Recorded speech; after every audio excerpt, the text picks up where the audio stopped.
A fishing village, one that is ancient, one that has been around long before you or I, one which its bones creak with the sounds of ages, one that wishes to rest every day, yet it knows that it must persist for that brighter tomorrow.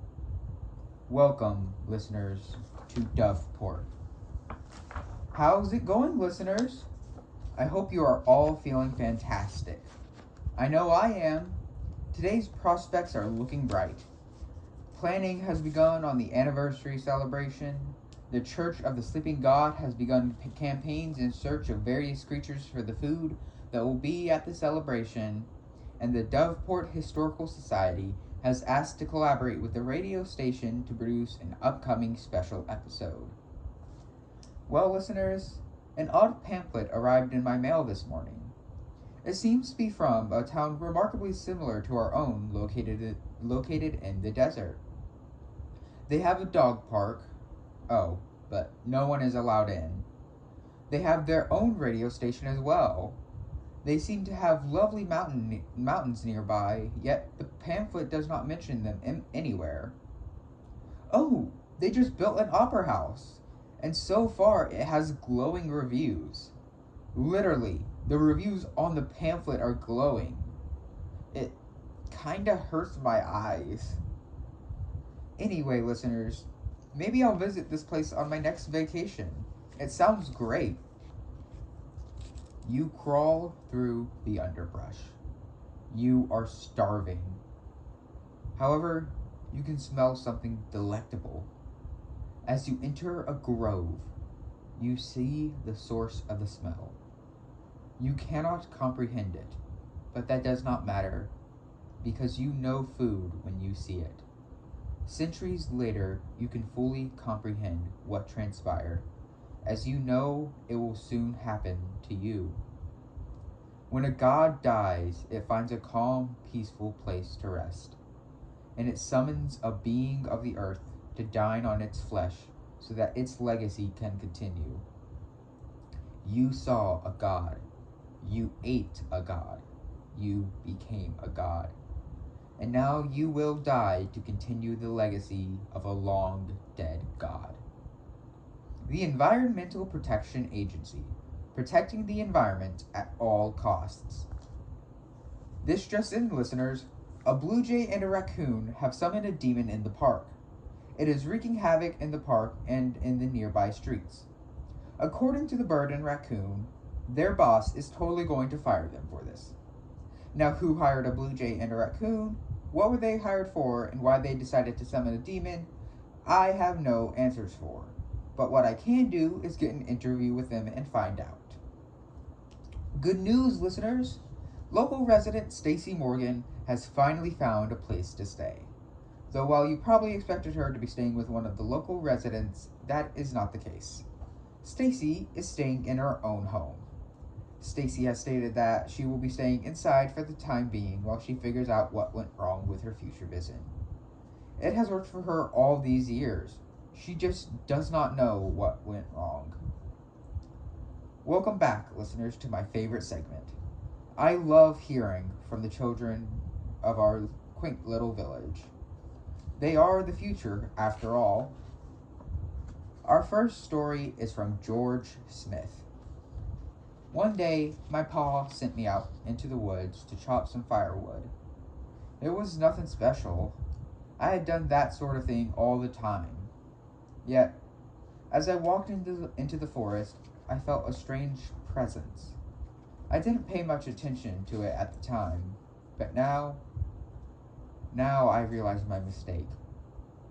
I angered the Fae, and it is far too late. My ma and pa are long dead. My sister's nearly there, and can barely remember me. The home that I once knew and loved is gone. Yet here I stand, unchanged from that day I went to chop wood. Our second story is from Slave McDykel. I cannot trust anyone. They all tell me what I want to hear, but I am not an impartial judge. One night I listened to one side of a conversation I should not have overheard. Now I know the truth.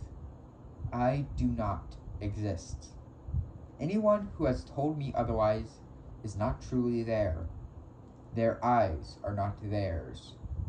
God uses them to convince me. The only thing stopping him from removing me is mercy. Yet I know that God is not always merciful. And finally, a story from Lucas Collins. The sky is orange today. Things are looking up. Maybe things will be alright. Last night, an old friend visited me, one who I have not seen in a long time. We had a long chat. We talked about the good, we talked about the bad, and we talked about the future. He's always able to get you to look on the bright side. Even when you are at your lowest, he can find a way to help your future look that little bit brighter.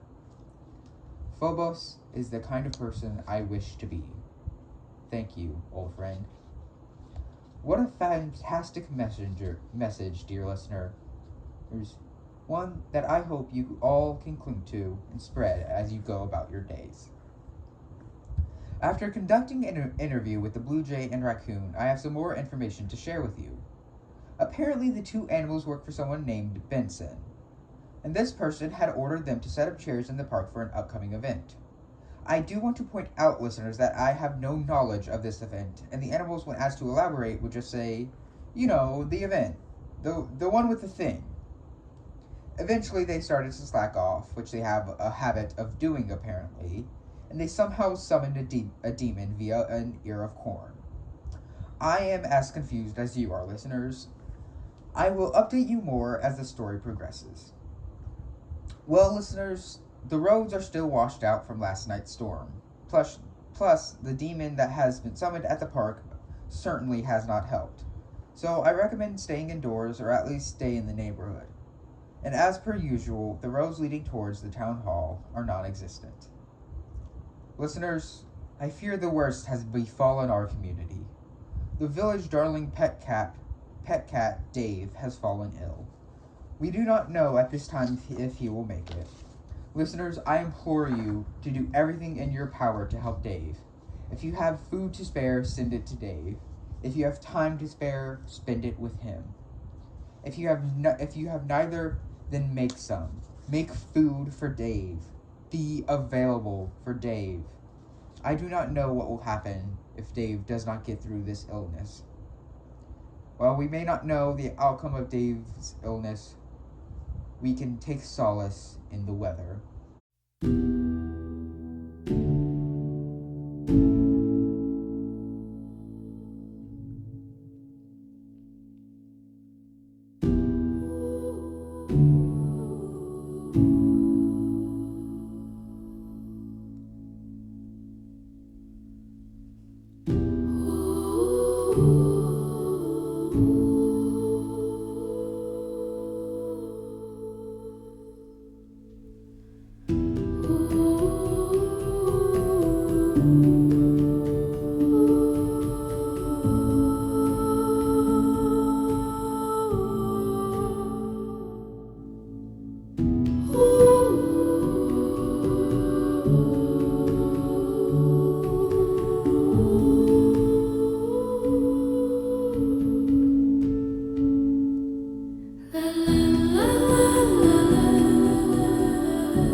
My dear listeners, this is quite the turn of events.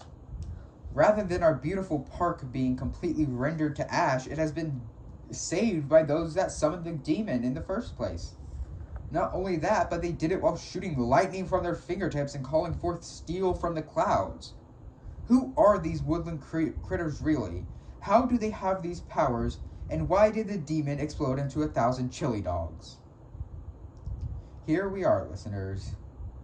At the end of another fascinating day, at the end of multiple intriguing events, at the start of the arcane's waking hour. I received an odd pamphlet from some place in the desert.